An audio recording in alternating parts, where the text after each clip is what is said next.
जय हिंद। बीपीएससी शिक्षक भर्ती 6 to 8, 9, 10th, 11, 12th में इंग्लिश को लेकर स्पेशल ये वीडियो बनाया गया है। इंग्लिश के संदर्भ में आप देखेंगे कि जिस तरीके से 2023 में आपका एग्ज़ाम हुआ, 9, 10th का एग्ज़ाम हुआ, 11, 12th का हुआ, 6 to 8 तो पहली बार होना है। तो किस तरीके के क्वेश्चन पूछे गए, कौन कौन से सेक्शन में नंबर ऑफ क्वेश्चंस कितने कितने थे, यानी किस किस टॉपिक से लगभग कितने क्वेश्चंस पूछे गए।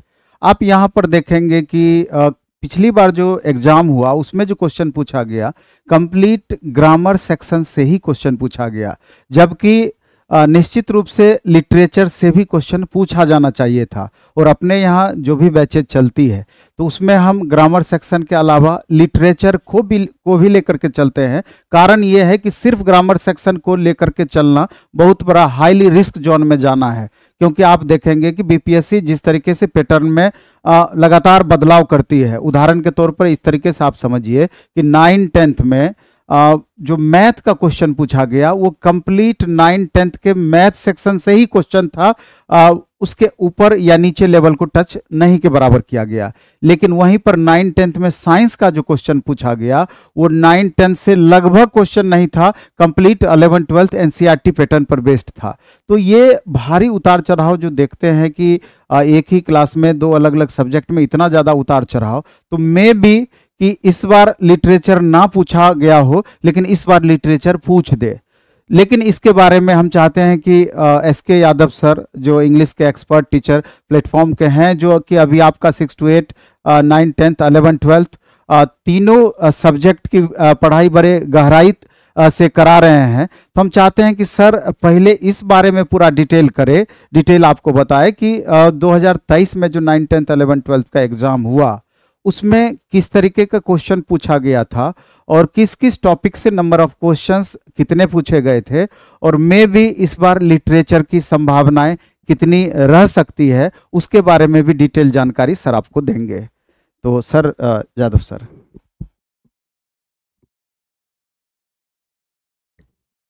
Thank you sir. नमस्कार, गुड मॉर्निंग। जैसे कि आपको पता है कि वैकेंसी की आगाज हो चुकी है, फॉर्म आ चुका है और 3 तारीख से भरा जाना है और दिसंबर में 7 तारीख से एग्जामिनेशन होने के डेट दिए गए हैं। अब ऐसे में आपके सामने यह समझना कि क्या क्या पूछेगा ये बहुत ज़्यादा ज़रूरी है। अब सर ने बताया कि हम लिटरेचर भी लेके चल रहे हैं, लिटरेचर को नहीं छोड़ेंगे क्योंकि उसे छोड़ना हो सकता है कि खामियाजा भुगतना पड़े।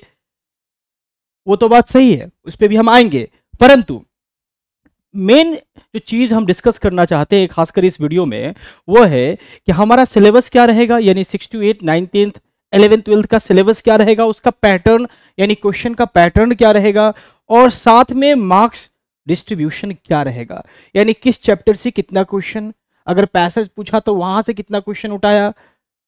यानी एक एक चीज को बारीकी से एनालाइज करने के बाद, यानी कह सकते हैं कि 9, 10th और 11, 12th के पेपर को बारीकी से देख के समझने के बाद, एक एक क्वेश्चन का दौरा करने के बाद जो मैंने आपके लिए निकाला है वो आप देख के समझ जाएंगे कि अब जो है मेरा मतलब आपके लिए ये होगा कि आपका एकदम क्लियर हो जाएगा कॉन्सेप्ट कि ये पढ़ना है प्राइमरी रूप से, मतलब पहले हमको ये पढ़ लेना है, उसके बाद सेकेंडरी में हमको ये काम करना है। तो आइए बिना समय गवाए चलते हैं, आगे बढ़ते हैं और लेते हैं पहला स्लाइड, जिसमें आप देख रहे हैं कि सर बीपीएससी ट्री यानी TRE कहने का मतलब टीचर रिक्रूटमेंट एग्जामिनेशन, यानी टीचर की बहाली वाली परीक्षा, ये हमारा फेज 2 है। हम खासकर बात करेंगे इंग्लिश पे। आपको पता है कि इंग्लिश 80 नंबर का पूछा जाएगा, तो उस पे आते हैं। इसमें क्या क्या रहेगा जी, तो सिलेबस रहेगा, क्वेश्चन पैटर्न रहेगा और मार्क्स डिस्ट्रीब्यूशन रहेगा।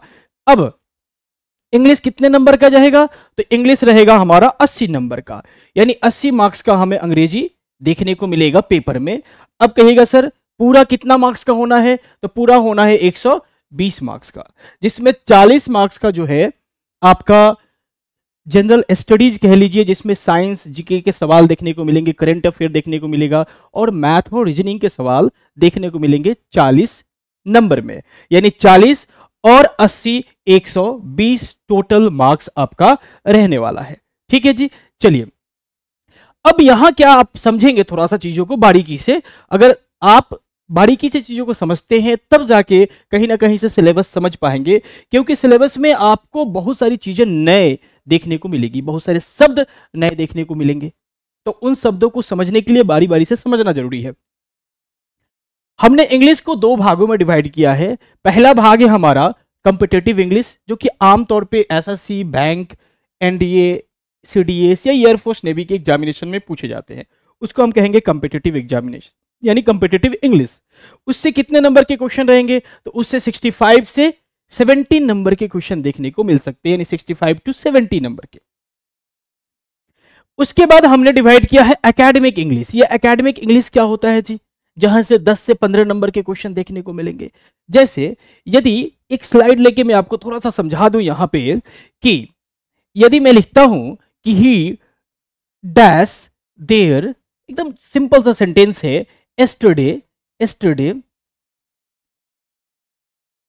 सर इसमें अगर ऑप्शन में देता है कि he goes there yesterday, B में देता है वेंट देयर एस्टरडे, सी में देता है हैज गॉन देयर एस्टरडे, और डी में देता है नन कर देता है, या फिर कोई ऑप्शन देता है डी में और फिर ई में नन कर देता है, या फिर मोर देन वन कर देता है। तो इस तरह के ऑप्शन अगर बनाए जाते हैं तो इस तरह के क्वेश्चन के लेवल या इस तरह के क्वेश्चन के पैटर्न को हम कॉम्पिटिटिव पैटर्न कह सकते हैं, कॉम्पिटिटिव इंग्लिश कह सकते हैं। अब कहिएगा सर एकेडमिक इंग्लिश कैसा होगा, तो इसमें अगर बता दूं आपको कि इस प्रश्न का जवाब के रूप में क्या होगा जी, तो जवाब होगा बी।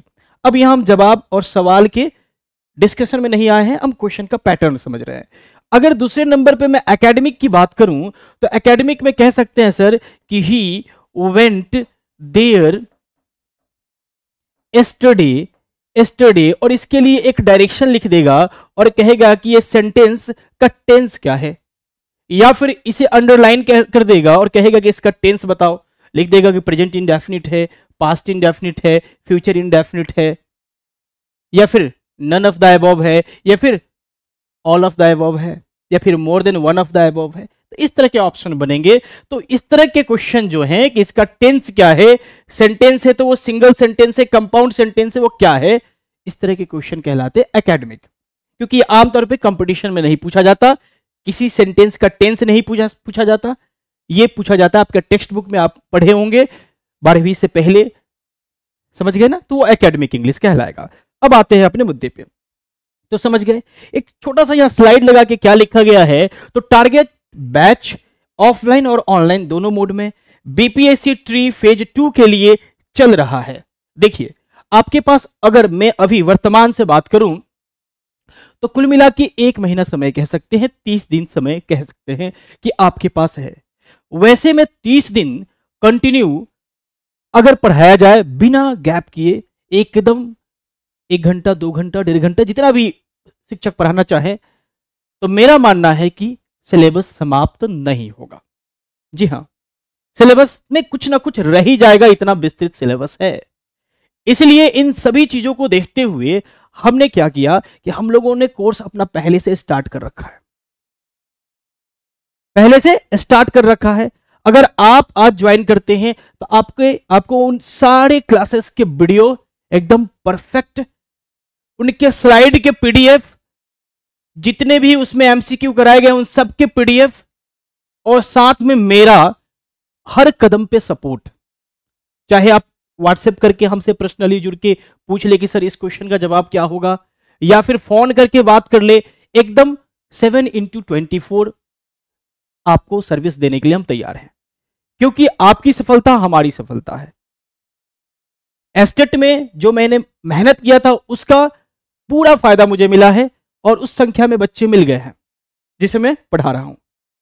लेकिन और विद्यार्थी भी अगर चाहते हैं कि हमसे जुड़ के उनके साथ कदम से कदम मिला के बाकी विद्यार्थियों के साथ सफलता में भागीदारी बने, तो आपका वेलकम होगा।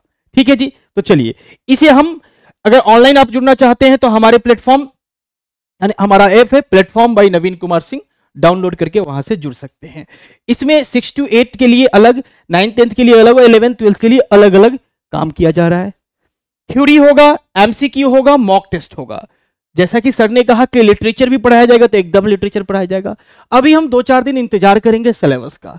अगर सिलेबस देता है तब तो बढ़िया, अगर नहीं देता है तब भी मुझे जो लगेगा कि नहीं ये जरूरत की चीजें हैं, मैं भी पूछा जा सकता है, उस पर मैं बारीकी से काम करूंगा लिटरेचर वाले पार्ट पे। ठीक है जी, हाँ।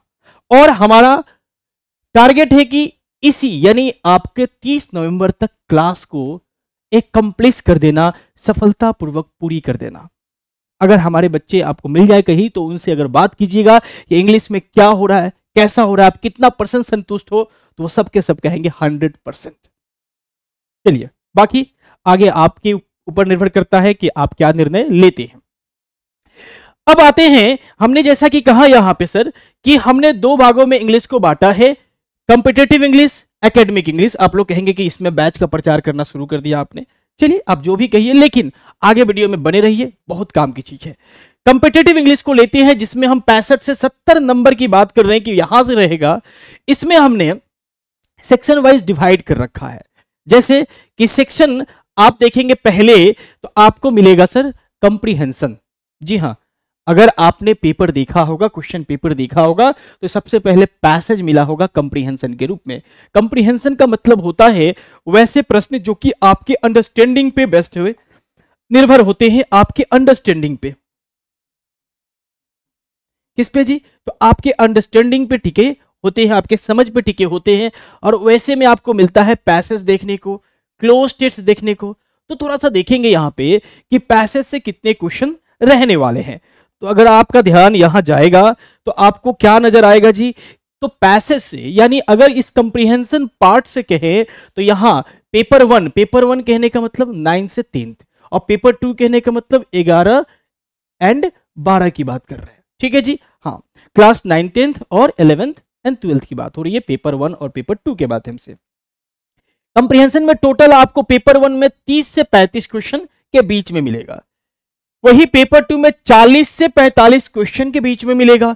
अब आप कहेंगे कि सर पेपर 2 में कंप्रीहेंशन 40 से 45? हाँ जी, आप सही सुन रहे हैं। आगे हम बढ़ेंगे, आपने पेपर देखा होगा तो आपको लग रहा होगा सर ज्यादा बता रहे हैं, ज्यादा कतई नहीं बता रहे हैं। अब चीजों को समझिए, उसके बाद कमेंट में जो मन करे अच्छा या बुरा आप लिख दीजिएगा, कोई दिक्कत नहीं है। लेकिन चीजों को समझने के बाद, और ये हमारा दावा है कि आप निगेटिव लिख ही नहीं सकते, क्योंकि चीजों को बारीकी से समझने के बाद ही मैं ये दावा कर रहा हूं और ये आंकड़ा आपके सामने रख रहा हूं। आधार क्या है? तो आधार है पहली बार ली गई बीपीएससी के द्वारा टीचर के लिए परीक्षा। अब आगे क्या होगा वो ना ही आप जानते हो ना ही हम जानते हैं। तो 30 से 35 और 40 से 45 पेपर 1 में और पेपर 2 में। अब इसमें भी अगर देखें कि पैसेज से कितना क्वेश्चन रहेगा जी, तो पैसेज से मिलेगा 25 और 25 दोनों को बराबर। जी हां, दोनों यहां 1-1 अंक के साथ है, यानी 25 इसका भी 25 उसका भी। अब क्या है ना, थोड़ा सा अंतर है कि आप अगर देखे होंगे 9, 10th में यानी पेपर 1 में, तो इसमें आपका एक ही था, क्या एक ही पैसेज था, उसके लिए कितने क्वेश्चन थे जी? तो 25 क्वेश्चन थे। और यहां आपको 5 पैसेज मिले होंगे और पांचों में 5-5 क्वेश्चन मिले होंगे, तो कुल मिला के ये भी 25 हो गया। ठीक है, अब इसमें एक और चीज है कि इसी 25 में आपको 4 से 5 यही साइनो और एंटो देखने को मिलेगा पैसेज के अंदर ही। 4 से 5 अलग से भी कहीं मतलब किसी किसी पेपर में आपको आगे मिलेगा, परंतु पैसेज में ही आपको पैसेज के ही वर्ड का साइनो या एंटो पूछा हुआ मिल जाएगा 25 में 4 से 5, और ये 5 में भी 4 से 5। क्लियर है जी? हाँ। उसके बाद बात करते हैं क्लोज टेस्ट की। यह अपने आप में एसएससी वालों के लिए बड़ा टफ समझने वाला टॉपिक होता है, तो समझिएगा जरा सा। क्लोज टेस्ट की अगर बात करें तो पेपर 1 में इससे क्वेश्चन नहीं पूछा गया है। क्लोज टेस्ट को कुछ लोग मल्टी फिलर्स भी कहते हैं, मतलब एक बड़ा सा पैराग्राफ लिख दिया, बीच बीच में सेंटेंस को यानी वर्ड को गायब कर दिया और फिलिंग द ब्लैंक्स की तरह 5 दे दिया, 10 दे दिया। पेपर 2 में 10 दिया था, तो उसे कहते हैं क्लोज टेस्ट। उसके लिए वर्ड दे देगा, भैया सुटेबल वर्ड आपको भरना है, तो उसे कहते हैं क्लोज टेस्ट। और पेपर 1 में नहीं पूछा था, पेपर 2 में कितने नंबर का जी? तो 10 नंबर का पूछा गया था। ठीक है, देखते जाइए। ये पैराग्राफ ट्रेसी राइटिंग क्या है, तो ये समझने वाला चीज है। मतलब एक छोटा छोटा पैराग्राफ दे देगा, एक छोटा छोटा कहानी दे देगा, उसमें हो सकता है 11th 12th में आपको पोइट्री दे दे और 9th 10th में आपको प्रोज दे दे, यानी छोटा सा कहानी दे दे। उसका कहे सर आप हेडिंग लिख दो या फिर उसका समरी क्या होगा ये बता दो, कुछ शब्दों में वो ऑप्शन में रहेगा। हो सकता है कि पूछेगा कि ये जो लिखा हुआ है वो क्या है, एक तरह का डायलॉग है, समरी है, रिव्यू है, फिल्म रिव्यू है, क्या है, इस तरह से पूछा जा सकता है। इसलिए ये सब चीजें लिखी गई है और ये पार्ट ऑफ कंप्रीहेंशन ही है, ये समझने वाला ही चीज है, इसीलिए इसे हमने कंप्रीहेंशन के अंदर रखा है। ये पेपर 1 में 4 अंक का और पेपर 2 में 6 अंक का देखने को मिला था। ठीक है जी, तो आगे भी उम्मीद है ये रहेगा। अब रही बात की वर्ड अरेंजमेंट, जिसको हम कहते हैं PQRS या ABCDE, है ना। हाँ, इससे एक क्वेश्चन आपको पेपर 1 में भी देखने को मिला और पेपर 2 में भी देखने को मिला। उसके बाद some other types of question लिखा गया है कि अगर कुछ कंप्रीहेंशन में एक्स्ट्रा कुछ करना चाहता है, और किया भी है, कुछ कुछ ऐसे भी पार्ट है जिसको मैंने यहां नाम के रूप में शामिल नहीं किया है क्योंकि वो कुछ अलग तरह के थे लेकिन वो बनने वाले थे। तो वहां से 3 से 5 क्वेश्चन आपको पेपर 1 में, वही 2 से 5 क्वेश्चन आपको पेपर 2 में देखने को मिल सकता है। यानी कुल मिला के 30 से 35 नंबर पेपर 1 में और 40 से 45 नंबर पेपर 2 में। कहां से जी? कंप्रीहेंशन में। तो कह सकते हैं कंप्रीहेंशन के मामले में पेपर 2 ज्यादा टफ है, और वैसे भी 11th 12th की बात है, वैसे भी सबसे ज्यादा प्रेस्टिजियस जॉब की बात है इस श्रृंखला में। ठीक है जी, हाँ, चलिए आगे बढ़ते हैं।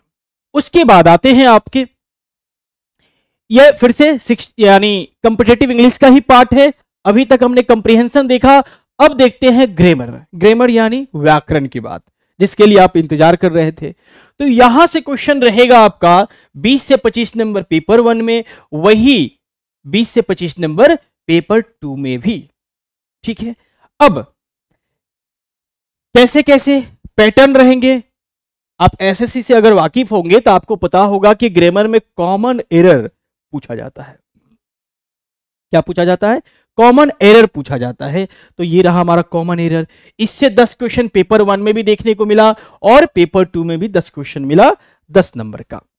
फिलिंग द ब्लैंक्स की अगर बात करें, खाली स्थान भरने की, तो यहां भी पेपर 1 में भी 6 और यहां भी 6 पेपर 2 में भी।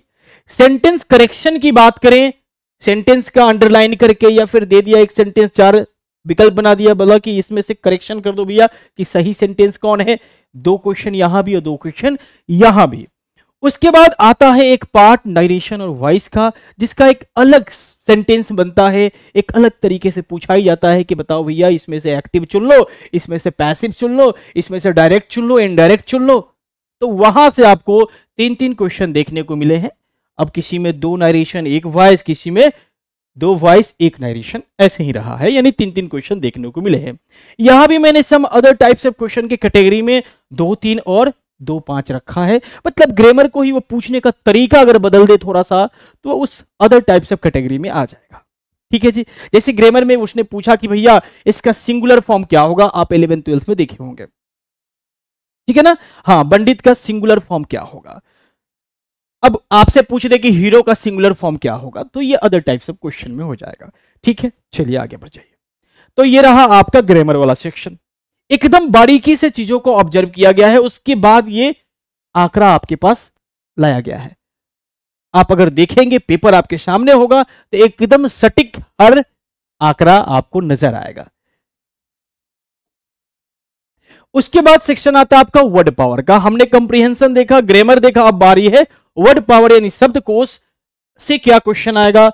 समानांतर शब्द यानी सिनोनिम्स कितने रहेंगे, एंटोनिम्स कितने रहेंगे, इडियम्स एंड फ्रेज मुहावरे से कितना क्वेश्चन रहेगा, वन वर्ड सब्स्टिट्यूशन यानी अनेक शब्दों के लिए एक शब्द से कितना क्वेश्चन रहेगा, करेक्टली या इनकरेक्टली स्पेल्ड सही शब्द चुनना या गलत शब्द चुनना, उससे कितना क्वेश्चन रहेगा इंग्लिश में। तो आइए देखते हैं। यहां से यानी वर्ड पावर से आपके पेपर 1 में 13 से 15 क्वेश्चन देखने को मिले हैं, वही पेपर 2 में 1 या 2 क्वेश्चन देखने को मिले हैं। बड़ा फासला है, बहुत डिफरेंस है पेपर 1 और पेपर 2 मुकाबले में। मतलब पेपर 1 भारी पड़ रहा है पेपर 2 पे। इसका मतलब यह नहीं कि भैया पेपर 2 क्या पूछा है वर्ड के बदले, तो बहुत कुछ पूछा है। आपसे जो 10 नंबर का क्लोज टेस्ट पूछा है और ये नहीं पूछा है, उसकी भरपाई यहां हो जाती है। और उस मुकाबले अगर वर्ड पावर के मुकाबले देखें क्लोज टेस्ट, तो दोनों में अगर कहे तो ये नहीं कह सकते कि कौन टफ है और कौन आसान है, क्योंकि वर्ड पूछने के ऊपर निर्भर करता है। अगर वो चाह दे कि वर्ड आपको बनाने नहीं देना है, तो फिर वैसा वर्ड आएगा जो शायद ना बना पाए हम। लेकिन क्लोज टेस्ट में कुछ हद तक हम बना भी ले, लेकिन वहां भी अगर चाहता है तो मामला गंभीर हो सकता है। तो दोनों अपने आप में बड़ा ही चैलेंजिंग टॉपिक होता है। तो वर्ड पावर से इसके में डिस्ट्रीब्यूशन में जाते हैं, वितरण में जाते हैं और देखते हैं कि सिनोनिम्स। आपको मैंने बताया था कि सिनोनिम्स एंटोनिम्स जो है आपको पैसेज में ही नजर आएंगे और अलग से भी आपको कुछ नजर आ सकते हैं, जैसे सिनोनिम्स एंटोनिम्स। 2 क्वेश्चन आपको पेपर 1 में, वही पेपर 2 में कुछ भी नहीं। जी हाँ, मतलब पेपर 2 इस मामले में एकदम नील बट्टा सन्नाटा है। वही पेपर सेक्शन की बात करें, अगर वर्ड स्पेल्ड यानी वही करेक्टली स्पेल्ड, इनकरेक्टली स्पेल्ड, सही शब्द चुनना, गलत शब्द चुनना, वहां से भी पेपर 1 में जो है 2 क्वेश्चन देखने को मिला। वही पेपर 2 नील बट्टा सन्नाटा, यानी एक भी क्वेश्चन नहीं था। यानी वर्ड पावर आप कह सकते हैं सर पेपर 2 के लिए वर्ड पावर याद नहीं करे क्या? तो देखिए बहुत लोगों का पेपर 1 भी है, पेपर 2 भी है, तो उनके लिए तो कोई दिक्कत नहीं। हाँ, एक बात जो कि मैं बहुत देर से कहना चाह रहा था और शायद भूल रहा था कि सर जो लोग 6 to 8 के लिए ये वीडियो देख रहे हैं उनको तो मुझे पहले ही बताना था, लेकिन सॉरी फॉर दैट। 6 to 8 का कोई डेफिनेट सिलेबस नहीं है। जी हाँ, 6 to 8 का कोई डेफिनेट सिलेबस नहीं है, क्योंकि 6 to 8 का अभी तक परीक्षा ही नहीं हुआ है। तो अगर आप अपने आप को सेफ जोन में रखना चाहते हैं, अगर आप चाहते हैं कि सर 6 to 8 की तैयारी हमें ऐसे करा दीजिए ताकि रिजल्ट हो, रिजल्ट के लिए मतलब कोई ऐसा हथकंडा ना हो, ऐसा पढ़ाई ना हो कि हम छोड़ के जाए और निराशा हाथ लगे, तो मैं कहूंगा कि सर आपको 9th 10th वाला सिलेबस पढ़ना चाहिए और 9th 10th में ही दाखिला लेना चाहिए। 6 to 8 भी अगर कोई पढ़ा रहा है तो 9th 10th भी पढ़ाएगा, ये मेरा अनुभव कहता है और मैं भी वही काम कर रहा हूं। मैं बच्चों को कह दिया हूं कि देखो भैया 6 to 8 में नहीं पढ़ा रहा आपको, हम आपको 9th 10th पढ़ा रहे हैं, क्योंकि ज्यादा पढ़ने में खराबी नहीं है, कम पढ़ने में खराबी है। समझ गए ना? तो 6 to 8 का यही, इसलिए आपको यहां सिलेबस नहीं दिख रहा है। आप ये पेपर 1 ही अपना सिलेबस मान के चलेंगे। अब पूछेंगे कि क्यों सर, हम लोग का तो लेवल कम है। भैया आपका लेवल कहां कम है? आप भी ग्रेजुएट हो और पेपर 1 वाले भी ग्रेजुएट हैं। आपने भी अंग्रेजी से कर रखा है, उन्होंने भी अंग्रेजी से कर रखा है। अब कुछ लोगों का होगा सर हमने तो सब्सिडरी में ही 6 to 8 के लिए अंग्रेजी पढ़ा था, तो चलो भाई मान लेते हैं, लेकिन वहां ज्यादा अंतर देखने को नहीं मिलेगा। वैसे भी जिसमें भीड़ ज्यादा उसका लेवल ज्यादा होता है, यह बात आपको ऑलरेडी पता है। चलिए आ जाइए, तो इडियम्स एंड फ्रेज की बात करें तो यहां से 5 क्वेश्चन देखने को मिला, पेपर 1 में है, वही पेपर 2 इसमें भी नील बट्टा सन्नाटा रहा। 1 वर्ड सब्स्टिट्यूशन यानी अनेक शब्दों के लिए एक शब्द की बात करें तो यहां 2 क्वेश्चन देखने को मिला और यहां एक गलती से शायद उन्होंने एक क्वेश्चन डाल दिया। इसका मतलब यह हुआ कि सर क्या हमें भी वर्ड, अगर हम स्पेशली 11th 12th के लिए है तो करना चाहिए, तो एकदम करना ही चाहिए। ठीक है जी। हाँ, वर्ड फॉर्मेशन क्या है जी? तो आपने देखा होगा पेपर 1 में कि आपसे पूछा गया कि मूनलाइट में कौन नाउन है कौन एडजेक्टिव है, नाउन 2 है या 2 एडजेक्टिव है या नाउन एडजेक्टिव है। तो एक तरह का ये पार्ट ऑफ वर्ड फॉर्मेशन होता है। ठीक है, अगर कहूं कि हॉट वाटर, तो हॉट वाटर अगर शब्द है तो हॉट वाटर में हॉट क्या है और वाटर क्या है। ठीक है ना? तो हॉट आपका एडजेक्टिव हो गया, वाटर आपका नाउन हो गया। तो इस तरह से पूछा जा सकता है। हाँ, तो ये वर्ड फॉर्मेशन में हम लोग जानकारी लेंगे, उस तरह की एक्सरसाइज वगैरह करेंगे। देखिए जरा सा, अब आता है एकेडमिक इंग्लिश, जिसका आपको था इंतजार, क्योंकि आप इसको लेके थोड़ा सा डार्क में थे कि क्या होता है इसमें, थोड़ा जान ले। तो देखिए एकेडमिक इंग्लिश की बात करें तो यहां से 10 से यहां जो है आपका 10 से लेकर 15 नंबर तक के क्वेश्चन देखने को मिल सकते हैं, जिसमें पंक्चुएशन आएगा। सर आपको पता है सर कि पंक्चुएशन जो है आपके कॉम्पिटिटिव एग्जामिनेशन में नहीं आता, ये पार्ट ऑफ एकेडमिक है। जी हाँ, क्योंकि कंपटीशन में देखें तो कॉमा लगे ना लगे हम मैटर नहीं करते, उसका एरर भी नहीं माना जाता। तो ये आपका हो गया। पंक्चुएशन से 2 क्वेश्चन देखने को मिला, वही पेपर 2 भी यहां भी नील बट्टा सन्नाटा रहा। सेंटेंस फ्रेज या क्लाउज, अब समझेंगे जरा सा, यहां समझने वाली चीज है। सेंटेंस कितने प्रकार के होते हैं, कौन सा सेंटेंस का स्ट्रक्चर किस पार्ट में जाएगा, एसर्टिव होगा, इंट्रोगेटिव होगा, ऑप्टेटिव होगा, इंपरेटिव होगा, एक्सक्लेमेटरी होगा, ये सब विस्तार से जानने की जरूरत है।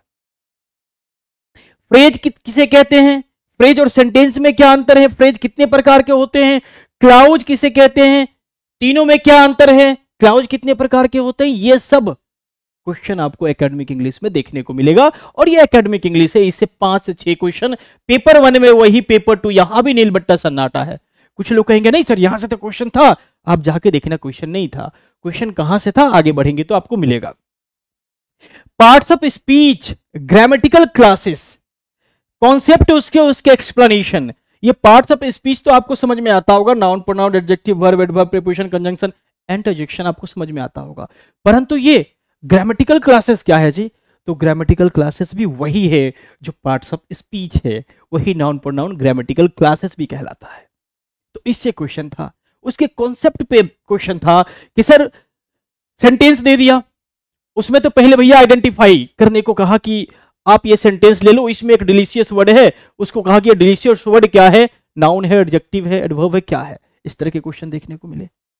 एक सेंटेंस लिख दिया, उसमें कहा कि भैया बताओ इस पार्ट में कैसे एक्सप्लेन, मतलब इस पार्ट को किस तरह से आप एक्सप्लेन करोगे, इसमें प्रीपोजिशन को एडवर्ब क्वालिफाई कर रहा है या एडवर्ब जो है वर्ब को क्वालिफाई कर रहा है। इस तरह से क्वेश्चन आपको देखने को मिले होंगे एक्सप्लेनेशन बेस्ड। तो ये और इसके यानी पार्ट्स ऑफ स्पीच को पूरा कह सकते हैं कि पार्ट्स ऑफ स्पीच में आपका जितना भी 8 पार्ट है वो पूरा समझना पड़ेगा, उनकी व्याख्या बढ़िया से आपको लेनी पड़ेगी, उनके टाइप्स पे आपको बढ़िया से काम करना पड़ेगा। मतलब उनके गहराई में आप उतरो या ना उतरो, लेकिन उसका एकेडमिक पोर्शन जो है, टाइप्स कितने होते हैं, उनको पहचान कैसे पाएंगे हम, ये सब बारीकी से आपको समझना पड़ेगा।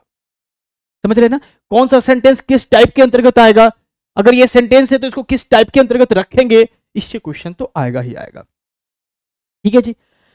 तो यहां से 2 क्वेश्चन देखने को मिला, किसमें तो पेपर 1 में, वही पेपर 2 में भर भर के क्वेश्चन पूछा गया 8 से 10। तो देखिए पेपर 2 जहां जहां मतलब ये 1 2 और वो नीलबट्टा सन्नाटा था, लेकिन जहां ये पूछा है ना भरपूर पूछा है। और ये जो पार्ट है ये एक तरह से एकेडमिक का स्ट्रॉन्ग पार्ट है, टफ पार्ट है, इसको समझने वाला पार्ट है ये। और संयोग से अभी तक हमारे क्लासेस में ये पढ़ाया नहीं गया है, हमारे क्लासेस में ये पढ़ाया नहीं गया है। अगर आप इच्छुक हमें ज्वाइन करना चाहते हैं तो आप बेशक कीजिए, लेकिन इस शर्त के साथ आपको मैं ज्वाइन करने को कहूंगा कि आप अपनी रफ्तार को धार दे के आएंगे कि हमको जितना भी सर मेहनत करवाएंगे, मेहनत करने के लिए तैयार हैं।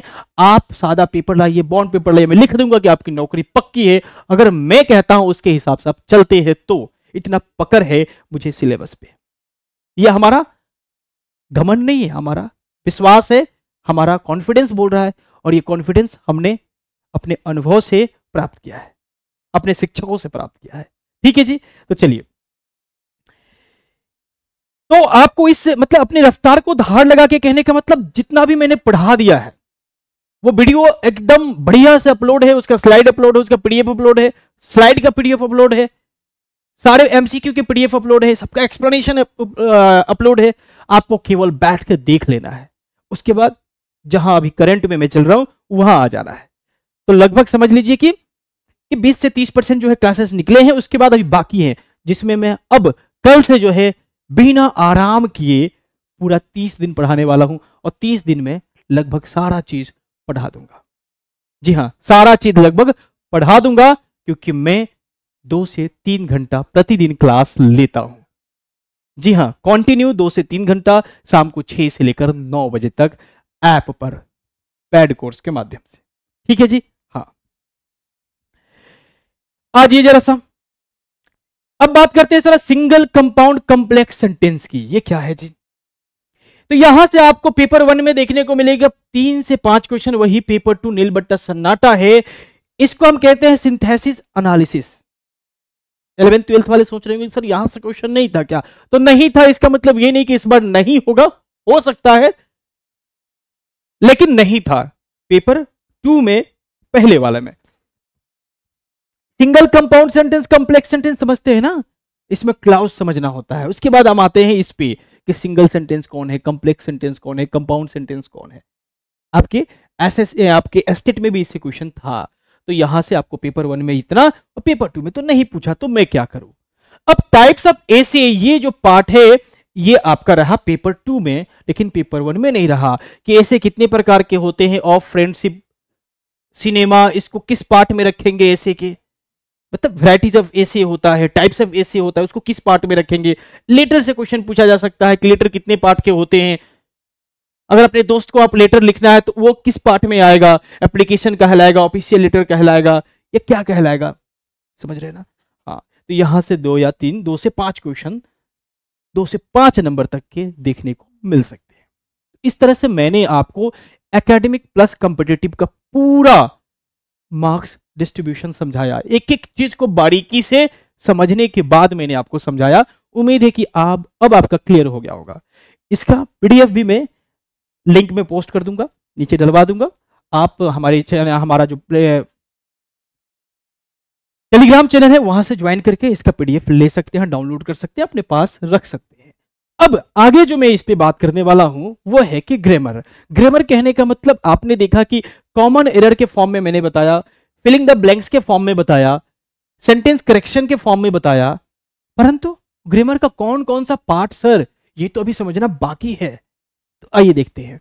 तो मुख्य रूप से common error, filling the blank या फिर सेंटेंस करेक्शन के रूप में आपको कौन कौन सा पार्ट पढ़ना है ग्रामर का, तो उसमें पढ़ना है आपको सबसे पहला जो टॉप लिस्ट में है वो है टाइम एंड टेंस, दूसरा आपका सब्जेक्ट वर्ब एग्रीमेंट, तीसरा आपका वॉइस, नरेशन, नॉन फाइनाइट और आपका प्रीपोजिशन। ये टॉप लिस्ट में है, इसको पढ़े बिना तो काम ही नहीं चलने वाला। उसके बाद रखा गया है पार्ट्स ऑफ स्पीच को, इट्स पॉपुलर कॉन्सेप्ट को, यानी what is parts of speech, क्या है पार्ट्स ऑफ स्पीच, कैसे वो फंक्शन करता है, कैसे आइडेंटिफाई करेंगे, कौन सा वर्ड किस पार्ट्स ऑफ स्पीच में जाएगा, ये तमाम जानकारी, उनके पॉपुलर कॉन्सेप्ट, यानी नाउन से बनने वाले पॉपुलर कॉन्सेप्ट, प्रोनाउन से बनने वाले, एडजेक्टिव से बनने वाले, एडवर्ब से बनने वाले, वर्ब से बनने वाले, ये सारी चीजें पढ़नी जरूरी है। मतलब ओवरऑल आप ये कह सकते हैं कि सर कुछ भी छोड़ा नहीं है, सब कुछ पढ़ना है विथ इन 1 मंथ। तो है दम किसी में तो पढ़ाए इतना, और ये सिलेबस का पार्ट है, इसमें से एक भी चीज मैं अलग से नहीं बता रहा। हो सकता है इस बार एक्स्ट्रा कुछ जुड़ जाए, लेकिन ये तो रहेगा ही रहेगा। और ये सारा चीज मैं एक एक करके बिना कुछ भी छोड़े अपने बच्चों को पढ़ाने वाला हूं, अपने भाई और बहनों को पढ़ाने वाला हूं। चलिए, तो उम्मीद है कि आपको ये सारी चीजें बारी बारी से समझ में आ गई होगी। अब आपके ऊपर मैं छोड़ता हूं कि आप इन चीजों को समझ के अब से कितना डेडिकेट होकर पढ़ते हैं। आप मेरे साथ ज्वाइन करें या ना करें, जहां भी आप ज्वाइन किए हैं या खुद से सेल्फ स्टडी कर रहे हैं, क्योंकि सेल्फ स्टडी से बेहतर कम समय में कोई स्टडी नहीं होता। अगर आप में काबिलियत है, थोड़ी बहुत समझ है, तो आप बेशक कीजिए, लेकिन इस संकल्प के साथ ये 30 दिन करो या मरो वाली स्थिति होनी चाहिए। अभी नहीं तो कभी नहीं ये स्थिति होनी चाहिए। तो इसी के साथ लेंगे हम आपसे विदा, फिर मिलेंगे किसी अन्य वीडियो में। तब तक के लिए गुड बाय।